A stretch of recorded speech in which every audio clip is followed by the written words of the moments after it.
Thank you everyone for joining me for building a flexible, consistent design system and CMS experience across multiple websites. I am known for my titles that cannot fit on the schedule. I am Jim Keller. I'm one of the partners and the technology director at a company called Eastern Standard. We are a brand design and web technology company based in Philadelphia.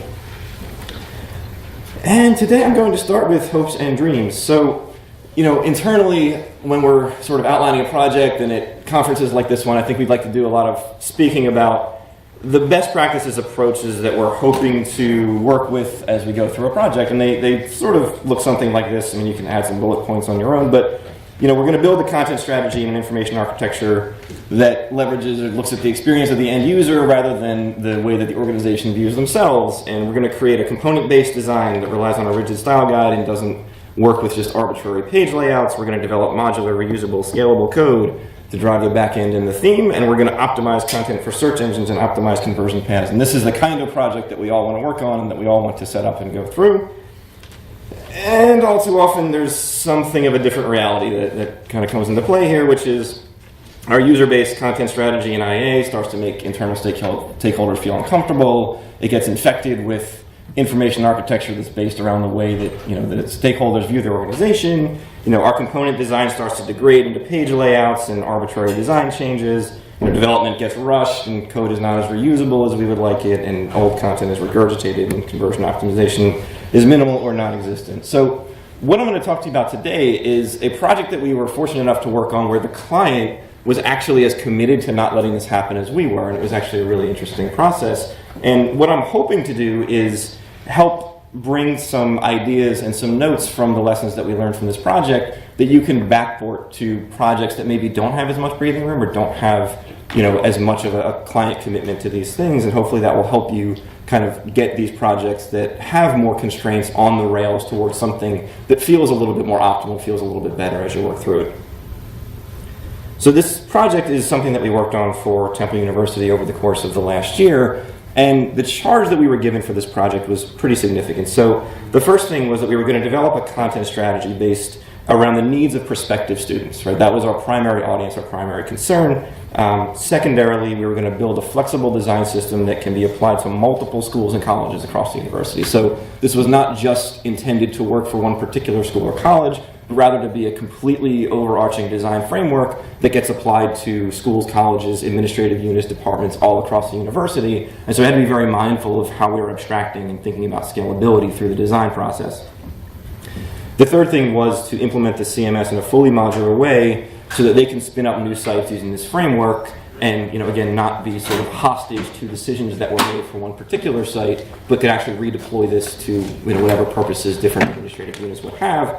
And the fourth thing was to share content among sites without duplication. So I think the fourth thing is probably a presentation in itself, and I don't know how much of that I'm going to be able to get into today, but I'm really going to cover what we did for these first 3 points and help you kind of understand and help you understand how we have been trying to apply some of these lessons to other projects and things that worked, things that seemed to be good, and things that could be kind of pushed forward.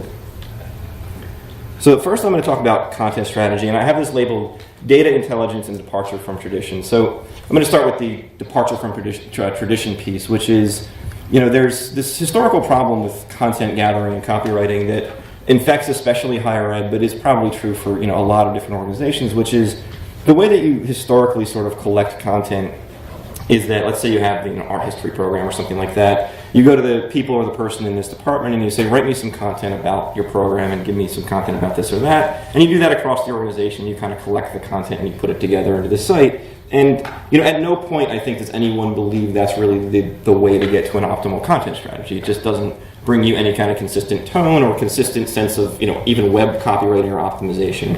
And so I'm going to talk a little bit about what we did to kind of get around that problem. The other major problem, again, especially in higher ed, is I think because websites were initially sort of the only real decent way to share information and content with colleagues and peers, is they kind of became the dumping ground, not just for external copy that the internet needs, but internal things that need to get shared. And it's clear to me that there's better tools now for doing that kind of thing, but they still end up kind of getting dumped on the external website. And so you have this content strategy IA problem where you're trying to mix externally facing, conversion optimized content leading users down a particular path with all this, forms and information and things that aren't of any value to anybody who's not already a student or already a faculty member. So to address that issue, one of the first things that we did on this project, and the pilot for this whole, sort of overarching framework, was the School of Media and Communications site. So we first went through their site and we realized they were definitely hostage to this problem of having a lot of internal content that was not really suited toward our content strategy. So the first thing that we did with them was we brought the existing sitemap of their current site and we broke it out into the different sort of content areas, and we provided it to the content owners of those different sections. And we said, look, we want you to go through the site, and all we want you to do right now for this sitemap is tell us for each page whether you would count this as content that's relevant externally, content that's relevant internally, or content that just needs to go away altogether as trash and it's just not relevant anymore. So we had to go through this exercise, and what ended up happening is we found out, oops, sorry, my slides are, here we go. We found out that some significant subset of the site was completely going to get moved away. And we were fortunate that the computer services team at the university had already begun the process of helping migrate this stuff into an intranet, and we were able to basically slice out some percentage, I don't remember what it was, 20-30% of the existing content, we simply didn't need to incorporate into our IA. So it was in a separate track and a separate process, which was really helpful. But now we were faced with this dilemma, which was, all right, so we're getting rid of X amount of content. We know that some significant portion of the remaining content was the output of that process I described before, which is just kind of accumulated over time. And so we were like, all right, what actually are we going to do then to develop this content strategy?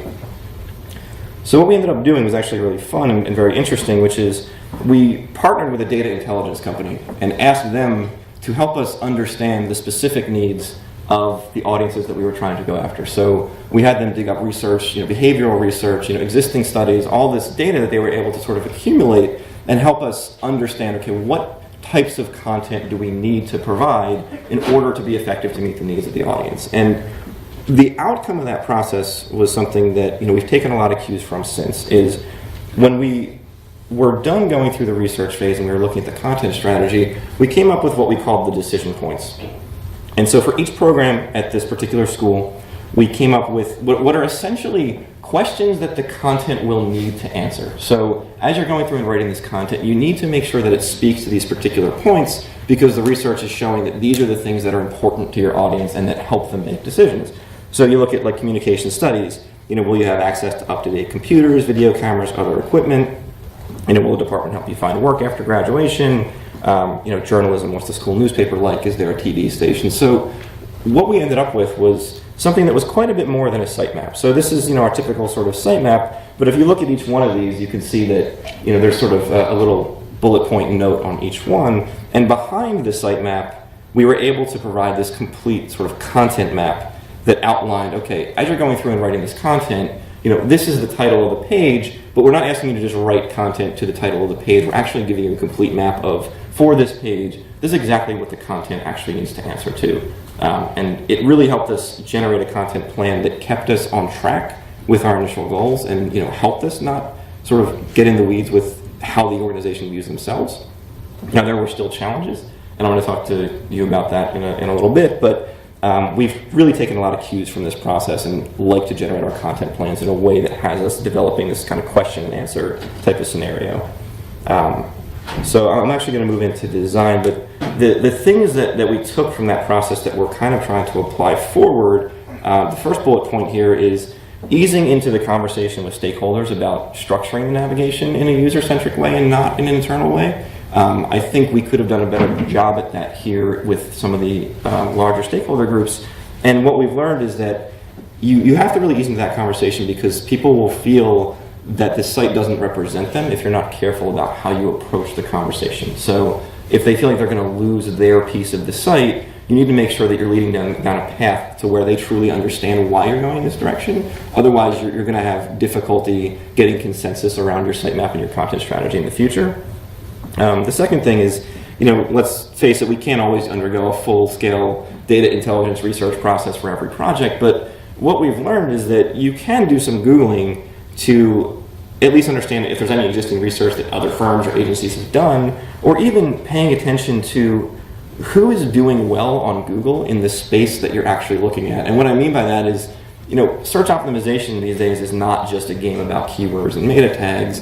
Google is essentially an AI. It understands something about behavior on websites, and so it's asking the question of, is the person's behavior on this website compatible with the behavior of someone who is getting what they want out of a website? And that's how one of the things that comes into the ranking. So you look at the different Google results and people who are ranking where you want to be, with the side note that they might not be direct competitors. And what I mean by that is, when we were looking at this site, there's obviously other schools and universities who have these programs and who are competitors. But as far as competitors for eyeballs, we looked at study.com and Chegg and these other resource sites who, again, are not necessarily universities trying to attract students, but they are competitors for the eyes of the audience we're trying to get to. And so you can actually glean a lot of information by looking at who's doing well on Google and asking what content are they providing that seems to be getting there, and can we take cues from it. The third thing is to provide a content plan that outlines the questions the content should answer. I think that was a really helpful map to have as we were going through, because people writing the content could then not have to start from scratch and think, oh, I have to write something about this thing, but rather, okay, the first paragraph should answer this question, and you should provide a graphic here, and you should include some testimonials. And so we had all this stuff mapped out as they were going through and writing the content, and that was really helpful and something that we're kind of trying to take cues from as we move forward. So I want to talk next about how we approach the design, and I'm going to talk about atomic design and reusable components, and I have this note here that's no exceptions. I have very strong feelings about atomic design, component-based design. In fact, my initial thought for presentation here was going to be based around that topic, and I'm a huge proponent of it. But my concern is that I see people sometimes not committing as hard as they should to the atomicness of the design. And what I mean by that is, I've heard it described, and I think it's fairly accurate, to think of atomic design as you take the needs of the content, and for us, we were taking the needs of the content across many, many websites. We weren't just looking at one. We were trying to think about, what is the school of engineering going to need, and what's the other schools going to need. And so you come up with these requirements, whether it's photo galleries, calls to action, whatever it is, and you create these components around them. So these design components. Here's what a table looks like. Here's what a call to action looks like. And you put them into essentially like your kit of Lego blocks, right? So you have these Lego blocks that you can then pull from to create your layouts. And the idea is that if you're creating a layout and you come across a situation where you don't have the appropriate Lego block, what I think happens all too much is that suddenly on that layout, there's just this different thing. You don't have it in your kit, but the designer wasn't committing enough to their component system, and so there's this call to action that has 2 links instead of 1, and that's not really defined in the style guide. So what we set out to do was, anytime we come across a content situation that required us to think differently about how we're representing it, you stop working on the layout and you go back to your Lego set, you go back to the component designs. And so what we did to start is we built a very robust style guide that outlined all of these different Lego bricks, and not just showed what they looked like, but had very rigid instructions about how they act, where they're supposed to be used, what the constraints are, different things to do or not do. And I think this created the building blocks, and again helped us sort of commit to, these are the tools we have to work with. If we come across a scenario that these tools don't support, we can't just have this layout in the mix that has this kind of rogue tool set. We have to go back and think about how we're creating these things. One of the other things that I think is really critical when you're talking about component-based design is how you name things. I think that in a lot of cases, designers don't realize that once things get into development, your developer is going to have to give everything a name. Everything's going to have a name of some kind, and so because the CSS requires it, right? You're going to have a class or an ID or something, and the CSS is going to require that you have a name. And so as you go through, you need to make sure that you're giving everything names, and those names should actually not be very specific. They should be purposely abstract, and I'll explain a little bit more about that in a second. But to give you an example, this is our calls to action. So we had CTA, call to action color block. We had, CTA takeover, which is a wide call to action with slightly different rules as far as how it's used. We had our edgy call to action, which was something that was, had very specific use cases, usually appeared right before the footer, but they all had a specific name, they all had a specific purpose and rules around them. And so when we're talking about the design, whether it's in the design process or whether it's in the development process, we all know exactly what we're talking about. We know what the features of these components have, and you have to think of them that way. You have to think of them as components or the machinery of your site that has particular features or doesn't have particular features, and the designer has to be as hostage to the features of these components as the developer will be. And so you have to think about how they act, what they do, what they can and can't do, and what the purpose of them are. So we went through this exercise of creating this very rigid and very robust style guide, thinking about everything that we were going to do, and again, giving everything very specific and reasonably abstract names. So I want to talk about that sort of concept of abstraction in the names. This is actually something that I pulled from a different project that we were working on. This was shown and brought up on the screen as the programs table, right? And that makes sense. It's a list of programs. But when you're talking about component-based design, and you're thinking about kind of abstracting these things out, you can't think of it that way. This is not a programs table to me. What this is it's a data table that can or can't support some amount of taxonomy related to it. It's got some amount of tags that go along with it. And it's got a date or some other sort of metadata that goes along with it. So I would never put this in my style guide as something that is called the programs table. It would be some kind of an abstracted data table with a set of features that you need to think about what they can and can't do. And the reason for that is because when you're moving through your design, when you're thinking about how it's getting implemented, every decision that you're making now, going all the way back to the content strategy, going into the design, it has ramifications on what happens at the end. So if you end up with a programs table and a news table and a faculty table, and they're all sort of the same but slightly different, you've made things harder for your developer. You've made it harder to talk about what these things do or can't do and what the behavior is, and you've really killed yourself for QA. Because if you can create a component that has features or not features, and you can spend time thinking specifically about how that acts. You can spend time thinking about how it acts on responsive, on mobile. You can spend time QAing it once. And so when you spend time QAing it once, you're not creating this sort of spidery trap for yourself as far as how the QA process goes.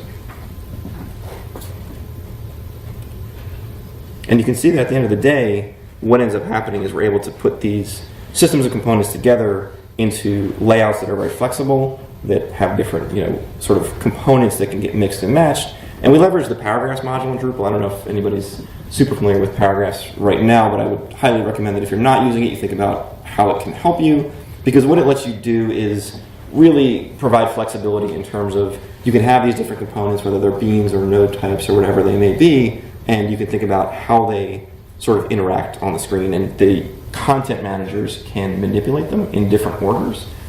There's certainly some quirks to paragraphs that I think will probably continue to be worked out, but overall I'd say it's a very strong system, and it helps create sort of this this standard interior page. It doesn't have to be super boring and kind of look the same all the time.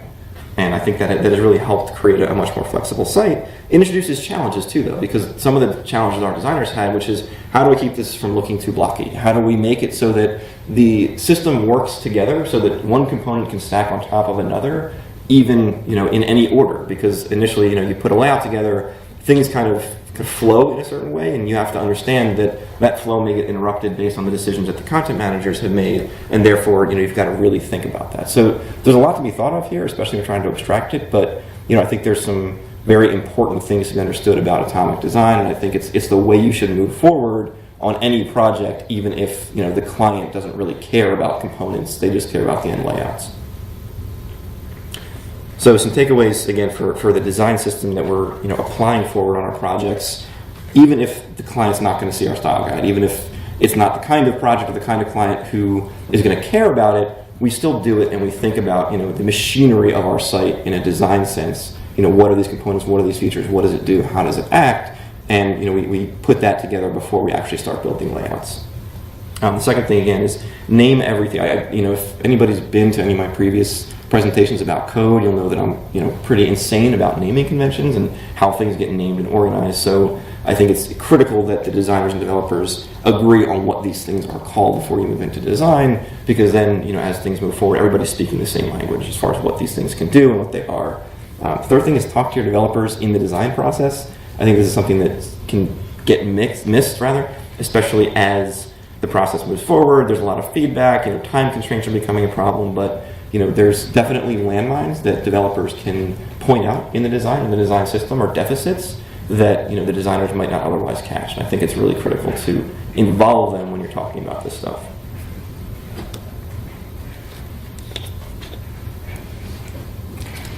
Okay, implementation. So there was a lot to be thought of in terms of how we were going to build this thing so that it could be scalable and redeployed across multiple sites. And there's an almost infinite number of ways people have approached this. And I think that our way, or that we decided to architect it, was, in my mind, really quite simple, and we didn't get too bogged down in questions of like, is this multi-site, is this more of a Pantheon type of affair? How are we going to do this so that the process of building it is not so laborious that we get sort of bogged down in our own architecture, but is also going to be scalable and going to support the university as they move forward with what they need to do. So one of the things that we did is we took each of these components, because this is primarily a content-based site. There are some sort of functional areas, but the primary concern here was how do we represent this content. And so every single component has a couple of things associated with it in the Drupal install.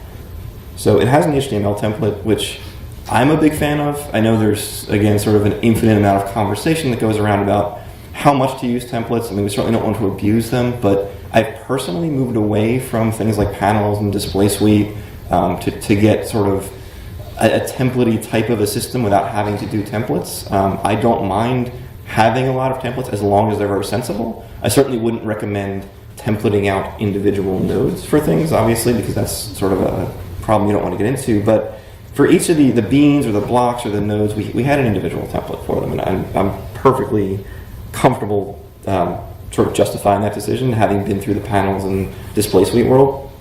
So I think as long as you're doing them in a way that's compatible with Drupal best practices, you'll be pretty safe. The second thing that everything had was an ES6 JavaScript module. So I don't know if you're using ES6, and I know this is getting a little bit more technical than some of you might be, but bear with me just because I think there's some important notes here. But whether you're using ES6 or not, ES6 makes it much easier to do modular JavaScript. So one of the traps that I see people getting into when they're trying to write code, especially when they're not focused on things like scalability, is you end up with this like giant main.js file or this giant scripts.js file that is sort of like, here's all the behaviors for all the things that we have, and it becomes a complete mess as you move forward. And so if you're using ES6 JavaScript, which you can use through Babel, and there's tons of tutorials and things on how to do this, it's pretty well-tread territory at this point, we're able to create an individual sort of behavioral JavaScript file for every single component on the site. Every single one obviously has a Sass file.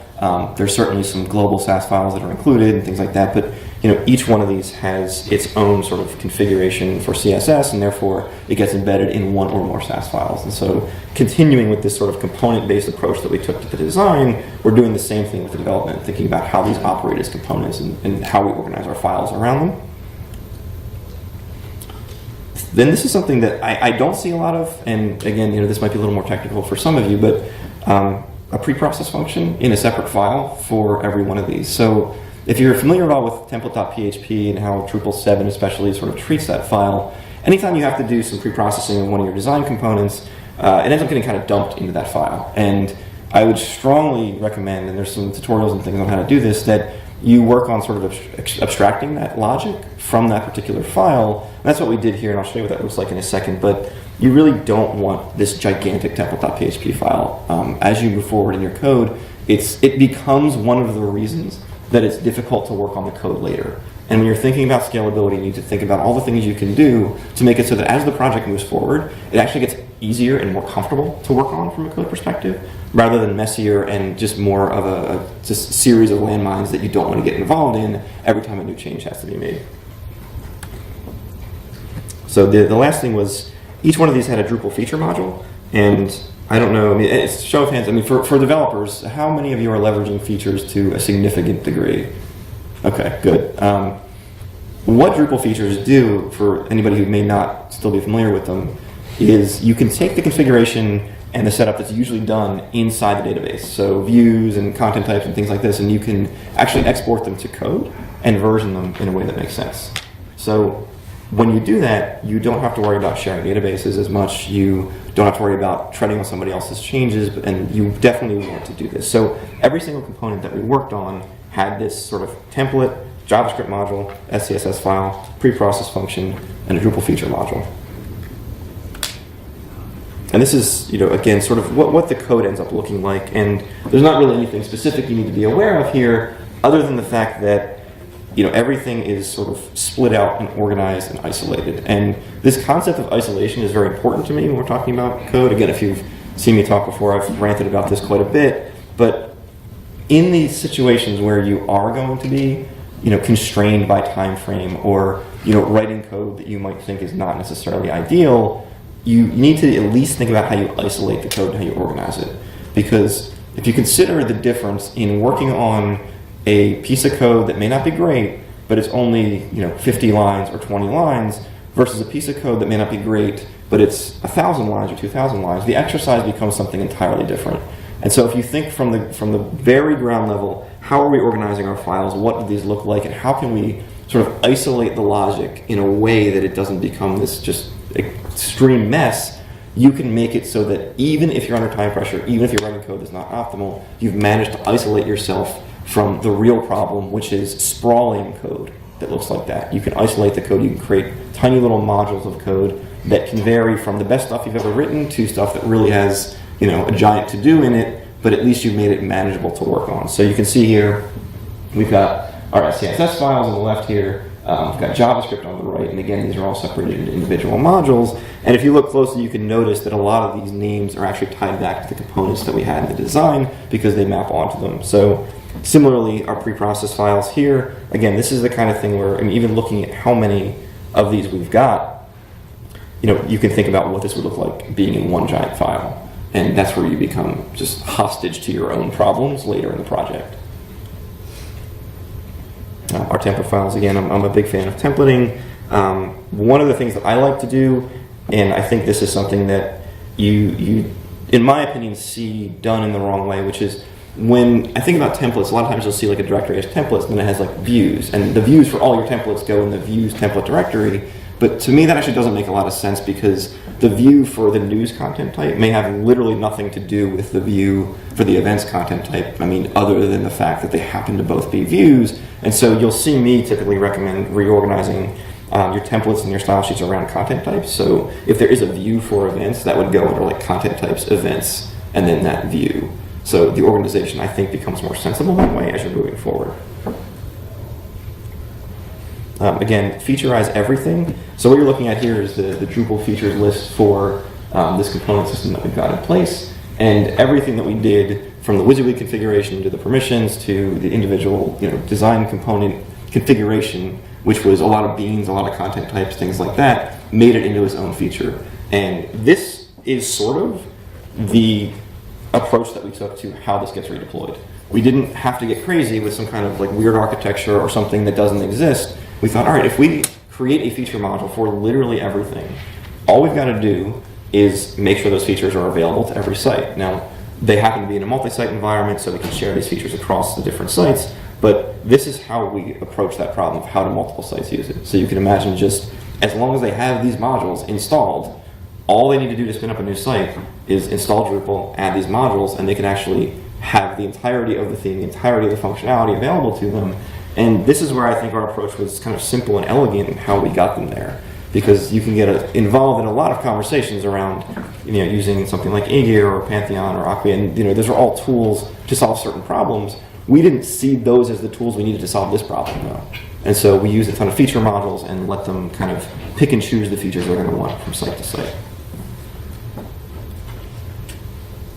So some takeaways from the development side of things. Again, I can't drive this point home enough, which is to split your files into atomic units of HTML, JavaScript, and CSS the same way you would do for design. So hopefully what you're feeling here is there's this kind of consistent approach that filters through the entire project. So the decisions you make at the beginning affect everything, including how you end up organizing your HTML, is influenced by the content strategy, because the content strategy defined the design components start to define the implementation, and so everything is sort of tied together. And the less of that you do, the less you realize how one thing has to do with the other, the more you're putting problems at the end of the project and kind of screwing yourself at the end, because you're going to realize that you hadn't thought through things in a consistent way. So organizing them this way, I think, makes a big difference and helps you manage the code. So again, featureize everything. The way I like to think about this is I should be able to work on your site without a copy of the database. And I think for some people that would sound very strange that you wouldn't need a copy of the database, but that is sort of in my mind, sort of pinnacle of feature usage is I can install Drupal, I can enable your features, and I can basically have the same site that we're working on together. Obviously, I want to have the content, but if I need the content, I can pull that down, or I can work on test content, so I can do it that way.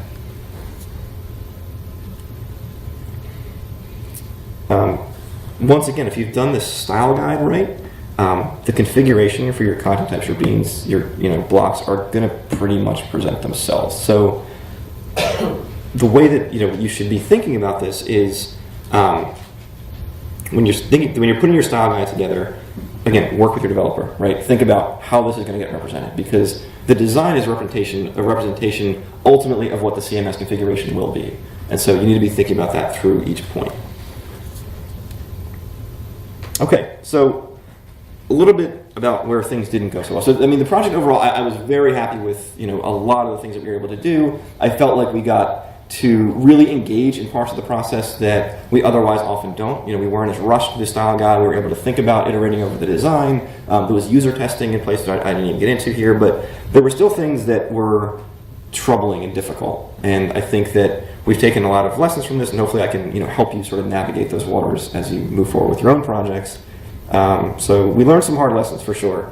I spoke a little bit earlier about this concept of easing people into that conversation about how we're going to be changing and blowing up your navigation structure. So, this site ended up following a very non-traditional navigation structure. You won't see things like about us, academics, undergraduate, graduate. I mean, the research showed us that undergraduate, graduate were tricky terms for, undergrad or prospective undergrads who may not understand what they mean. And so there was a lot of changes in what you might expect from a typical school college department website. And I think we could have done a better job at enrolling the larger stakeholder group in this process of understanding why we were doing that. Because while our core project team was obviously super into the idea and was very supportive of it and understood the reason that we were going there, once some of the extended stakeholder team started to see what we were doing, I think there was a lot of fear. And what we've tried to do in more recent projects is when we start talking about this, first we find out just generally what the temperature is on this approach of, hey, you're probably not going to end up with a navigation that looks like something you might feel familiar with. How do you feel about that, for this extended stakeholder group, and kind of get their temperature and try to walk them through the process of the logic of why you might not want to follow tradition, and kind of keep repeating that, starting early and repeating it often so that you can make them sort of understand the approach. And I think that was something that we definitely could have done a little bit better, and I think we'll be doing a little bit better in the future. So I talked a lot about the content mapping that we did, and I'm really happy with the process we went through to get there, but surprise, surprise, there was still issues in actually getting the copy written. I think when the client is not going to be necessarily leveraging an agency or a copywriter, there's still this question of who's going to put in the hard time to actually write the copy, even if you've got a content map. And so what we've been trying to do more recently is have them leverage us a little bit more for actual copywriting. But if not, again, it comes back to that buy-in conversation, and can you commit resources to actually making this happen? And you can't do that early enough. I mean, I think we all probably know this, but just to hear it again, you cannot start the content conversation early enough, especially if you're going to be kind of blowing up the approach to the content. It doubles down on the typical problems that you're going to have in the copywriting process, because you're going to have people who are maybe not as comfortable as they might otherwise be with this process, potentially writing the content, and so you're going to have additional issues. And so you have to have that conversation very early as well, and I think try to understand what the commitment level is going to be from their side, because you have to remember, when you're asking people at the client to write copy, they have full-time jobs, do other things that aren't necessarily writing copy, and so you might be asking a lot of them to do that. This is something that I think is interesting that we learned also through this project is, again, you've got this sort of core project team who's very bought into the approach. They understand wireframes and components and things of this nature. But you have to realize that the further you get from that core project team, if you're presenting to the extended stakeholder groups, you're talking to people who aren't as close to the project, even though you might be really excited about component design and atomic design and ES6 jobs or whatever it may be, the project needs to be able to be viewed through a lens of a much more standard approach. So when you present to the larger stakeholder groups, it has to be in terms of things that they're used to understanding, which are layouts and templates and things like that. So you have to sort of mask to some degree all the preparation work that went into getting there, and make sure you're not sort of trying to explain how the sausage is made as opposed to showing what you've been able to do. And I think that was something that we learned pretty quickly through the project, kind of how to assess the different sort of stakeholder personalities and understand who needed to hear what. But I think it's something that you can get kind of wrapped into, which is trying to explain your thinking and your process rather than saying, look, here's the outcome of what we've done. I'm going to do what's out here. All right, so I've got a little bit of time. I'm actually going to, before we go into what's next, I'll go back a little bit and talk about the ways that we've approached sharing content. I think this is something that a lot of people are struggling with in terms of, okay, we've got obviously content that's going to be unique to a specific site, but we also got content that is going to want to live in a particular place and get utilized inside, a Drupal site without necessarily reduplicating it. So there's two different ways we've approached this, and the first way is the easy way. So you can use feeds, obviously, to take, let's say you have a centralized news source or centralized event source and you want to pull them into the site. Obviously, feeds is sort of the kind of default way to go there. If you want to get a little bit more down that road in terms of, okay, we don't really want to just feed the content in because we don't want every site to have a duplication of that node. So when you use feeds, it's great, but it definitely makes a copy of the node on the remote site on the site that you've got. So imagine you've got a news site, you pull in the news articles, those news articles now also live on your site. Now they can get updated centrally, you don't have to actually manage them there, but you're definitely making copies of content. And so we did a lot of thinking around this topic, and we're actually sort of still in the implementation phase for some of the stuff that we came up with, but what we ended up looking toward is, can we basically set up an API, it's a Drupal-based API, RESTful, on the other side, to basically give us this content when we request it. But rather than using feeds, just pull it in nightly, can we get it on demand, basically? So when I go to view a particular piece of content on the site, if that content is not alive and well on that particular site, can we have Drupal request that content from a different site? And the answer is actually yes. And it's not necessarily as difficult as it might otherwise be. It's certainly tricky. But there's a module that helped us get some of the way there, which is called Remote Entity. And what it basically does is, if you imagine when you go to a page on a Drupal site, and Drupal's going to say, okay, database, give me the content for this site, or for this page, rather. There's a way you can sort of inject a little bit of logic in there and say, hey, Drupal, instead of asking the database for this node, ask this remote system. So here's how we define that, and here's how it happens. And so when you go to view this node, it's basically like, I don't have this node, but I have these instructions that tell me I can probably get it over here. And so we actually pull nodes in from a remote API and kind of pull them in that way. And we've made a lot of progress in this direction. We are, like I said, in the sort of implementation phase now. It does work. It definitely has its quirks and issues that need to be resolved as far as doing things that are a little bit more complicated than nodes. The reason that I like it, at least for the moment, a little bit more than like front-end technologies, like a React or something to do that, is for all intents and purposes, it operates just like Drupal's pulling the node from the database, which means we don't have to worry about weird SEO issues because the meta tags and everything are still there. The content is actually already present when the node gets rendered. It's not the node is rendered, then the content appears, which becomes sort of an optimization question of, are the search engines seeing that content or are they not? And there's a lot you can do both with nodes and views to kind of, again, underpin where the data comes from and get it to come remotely. So we've made some headway there. We're working on that, and we've got quite a few API endpoints set up right now to actually pull content. Because if you imagine this structure being deployed across 5, 7, 12, 50 sites, you don't want to have this duplication of content. So we're working toward that now.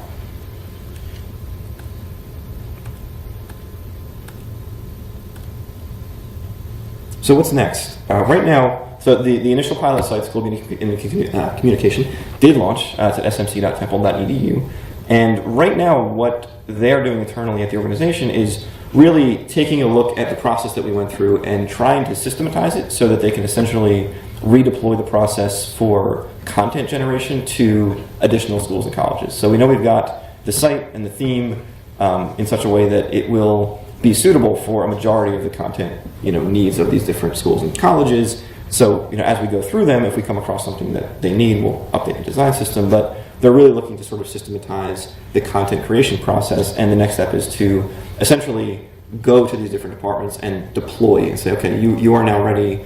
This is the sort of features that you've got. Here's the content process. Here's how we approach it. Here's what we need from you. And quickly and sort of rapidly deploy that content strategy process to everywhere. And, we're looking to obviously launch a number of new sites on the framework.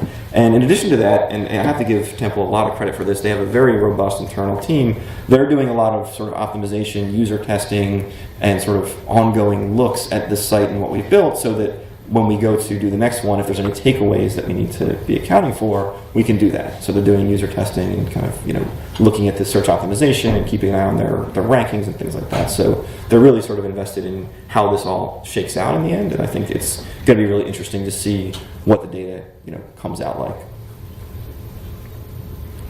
All right, so I think right now I'm going to open it up to questions. I, certainly welcome you to ask me anything about this process. I was very deeply involved in the creation and the architecture and implementation, so certainly would like to answer any questions that you might have. Go ahead. How did you manage to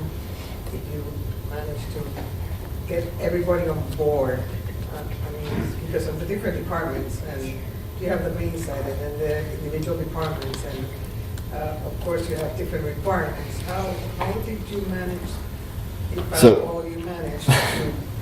The question is how did we get everyone on board given the number of stakeholders, the different needs of the departments, and the answer is we struggled a lot with that. We had a lot of commitment from the internal team. That's really what it came down to. Is they were really willing. From the internal team of the main side, or from the internal? Did you have individual teams from every department? So we were working primarily with their strategic marketing team, which is the folks who were really spearheading this initiative, and they were really willing to work with the greater stakeholder group to get them to try to be on board, to meet with everyone and explain what they were doing and try to get buy-in. And it was very much and continues to be an ongoing conversation, because I don't think you're ever going to get to 100% buy-in on anything, but I think what's very interesting about this is that, to some degree, I feel like, they were early in this process. And what I mean by that is we've been seeing a lot more requests for proposals and, project discussions around how to do this from a lot of universities. And it sort of has some of the same requirements. How can we get, a consistent framework? How can we do this? And, that's a year beyond or more when Temple started thinking about this. And so I think you will start seeing a shift in understanding that people are starting to get that you can't just design your site around how the organization sees it.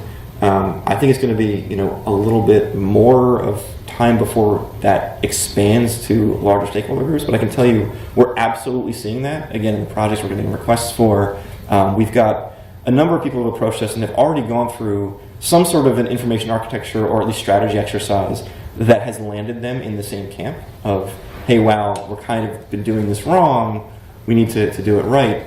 And I think as that becomes more and more of a conversation, you'll see more and more stakeholder buy-in. But I can tell you that it's one of the most significant pieces of the project. I always say that the technology tends to be the easier part of the project than the people that you have to sort of get on board. And so it continues to be a very difficult process to get everybody on board. But I think you will start seeing an easier time with that, because we're starting to see folks really be on board with this and come to us requesting this kind of strategy rather than us having to kind of ease into it. So unfortunately I don't have any fantastic answer for you other than... Actually, you did. Thank you. Okay. Is there anything you did that you would never do again? Yes. So many. That question just reaches so far back. But on this project specifically, I think we would not necessarily move forward too far until we felt confident we had that buy-in. I think we moved a little too quickly, and we didn't consider the really how large the stakeholder group ends up being when you're talking about a project like this. You think you've got a pretty good handle on how people are viewing it, but I think involving people early and often in the larger groups, but in a very strategic way. One of the things that we've struggled with is, how much, knowing that their feedback might not be in line with the approach, how much feedback are we going to request from them. And I think the answer is you have to still be incredibly mindful of that feedback, and you have to, again, use workshops and conversation and discussion to lead them to a point where they feel like this is what they want to do, not what they're being told they need to do. And I think that we could probably have done a better job there. So we're trying to loop people in and design workshops and things around this conversation so that people feel more comfortable as they move forward. But don't be opaque toward anyone in the entire process.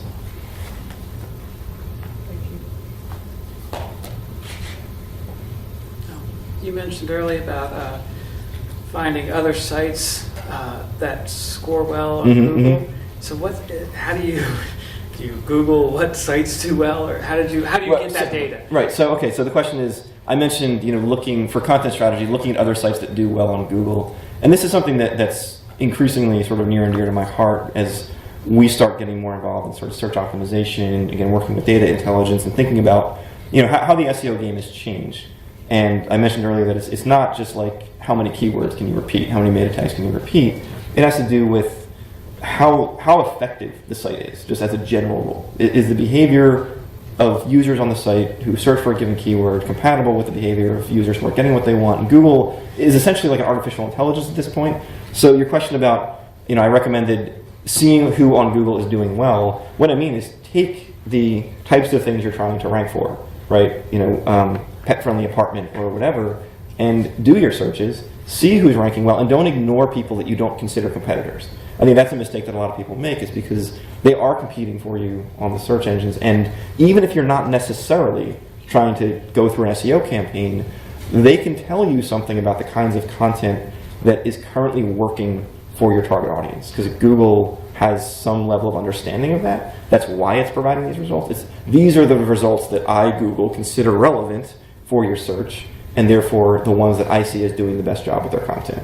And so if you can look at what they're doing, you can say, they're, for example, one of the things that was very clear is students are looking for, within a given major, what kind of career can I get with this major? And if you look at all the sites that are doing really well for, advertising major and, engineering major, whatever, they're often answering that particular question. And so, the research that we did matched up with what we were seeing in the wild, and you can sort of just glean some information about content they've got that you don't seem to have, and ask yourself whether or not it's content worth having. Does that make sense? It does. It does. And at the risk of sounding overly cynical,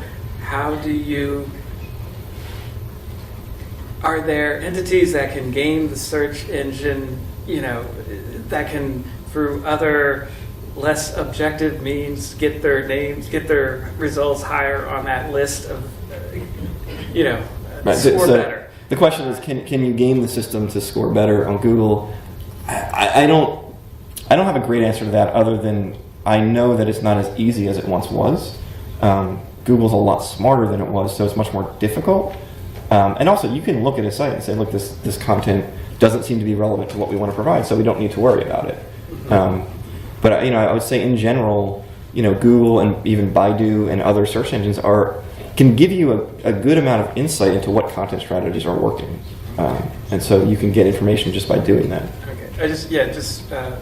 Point being, how do you tell if your results are more objective, or if there was something else involved in getting your site? Yeah, there's always other metrics, and I'm not going to say that you do this and you're going to be number one on Google. There's a lot of different metrics that go into it, but a lot of times when you start seeing patterns among the sites that are doing well, you can start to make some assumptions about that. And of course, you have to test it. I mean, that's actually another takeaway I probably should have mentioned is, even when you're doing research, even when you feel like you're coming from a perspective of knowledge, you have to understand that you could be wrong. Your data could be wrong, your approach could be flawed, and so you can't necessarily say, we know the answers to everything. And that's one thing you really have to be careful of, especially if you're dealing with a complicated stakeholder situation, is not saying you know the answers and saying, look, this is the direction that the data seems to be pointing.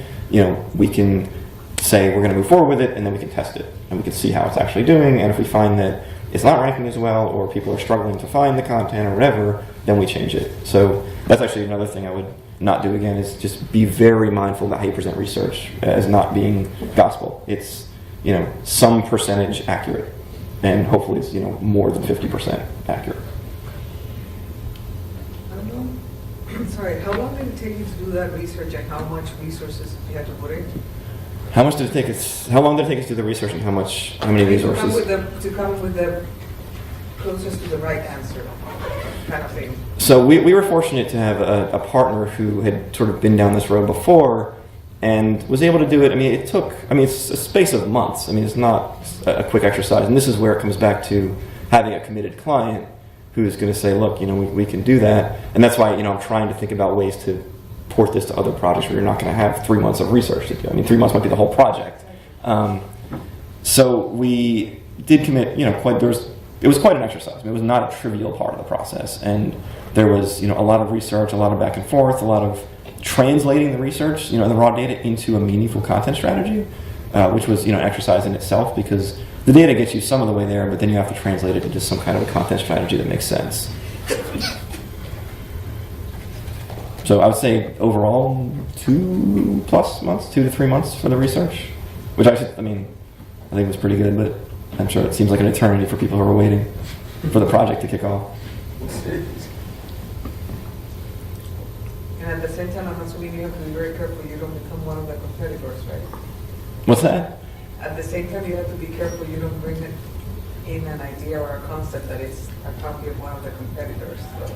Yeah, I think it's always something you have to be mindful of, is not copying competitors. I think we were abstracting the information enough that we probably wouldn't be at risk of doing that. Because we weren't trying to copy their copy, their actual written copy, but thinking about what they're doing that seems to be effective and how we can, do at least as well, if not, some amount better. Did you run into any performance issues having such a large amount of features modules? Did we run into any performance issues having such a large amount of feature modules? I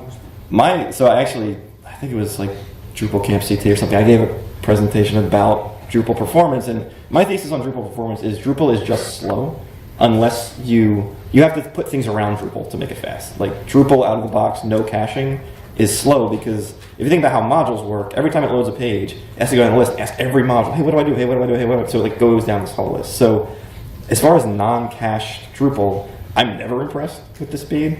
But what we did is, we obviously enabled like aggressive caching, and we have Varnish on our side as well. So that, I don't know how many of you are familiar with Varnish. It's a caching layer that you put in front of Drupal, but that always helps us with performance. And I think, again, when I think about Drupal, I don't think, how can I make Drupal faster, or am I worried about installing too many modules? It's what can I put around Drupal, whether it's a CDN or Nginx or Varnish or whatever, to actually make it end up being fast when Drupal is just slow. I mean, I don't think there's any two ways around that. It's too modular, I think, to be as fast as like a purpose-built system could be.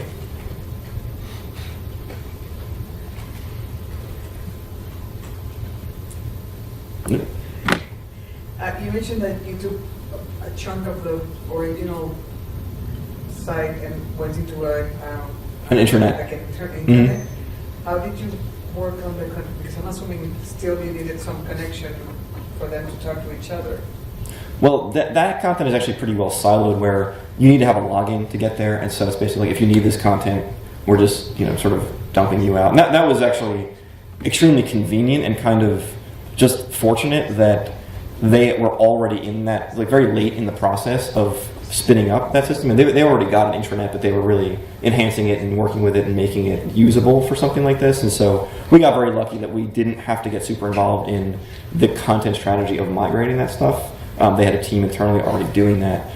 But I think that's it. There's a really good point to be made there, which is there's content on a lot of external websites that has no business being on an external website, and it just needs to get moved. And there's tons of tools that are better than just dumping it into your external website at this point.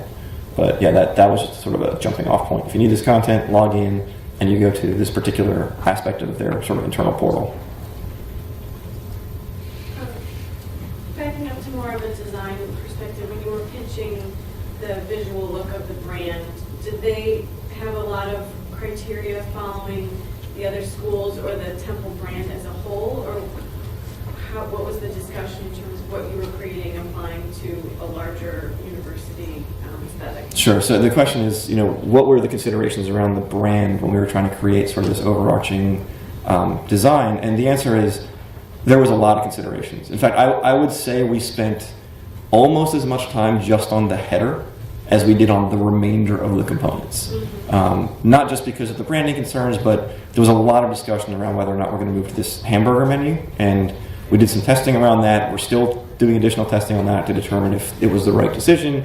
There were reasons we went that direction, but yes, the branding conversation was very, very tricky because you've always got this question of, are we reflecting the brand in the way that it's reflected in other materials? And the sort of subtext to that is, are those other materials relevant to the web?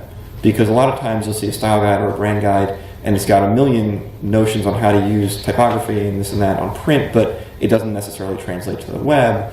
And so there were a lot of discussions around how to represent the school name, you know, how does the text break on mobile, things like that. And ultimately I think we got to a place where generally people felt there was a consensus, but I would say that's still something that was a very lively and ongoing discussion for a very long time. I sort of like where we ended up. I think it works well. And we kind of played this balance between creating a header with, you know, the school's name, but not going so far as starting to design a logo for every school, which was, again, a topic of much conversation. And we're, I think, still looking at ways we can change that over a little bit, because right now it's like an SVG, which does feel a little logo-y. And I think the hope is that we can make it into just something text-based, but then you have font concerns and how does it break? And that was, you know, a design consideration, which is at a certain break point, if it's plain text, do the words start to just not look good, basically? So there was a lot of conversation around that. I would say that's something you would definitely need to prepare for if you were embarking on something like this that touches the brand in a way that's going to be, you know, very meaningful to a lot of people. And so there's going to be a lot of people who have very strong feelings and should about how that ends up shaking out. Is your presentation online available? It will be. I'll post it as soon as I get out of here. Alrighty? All right. Well, thank you so much for joining me.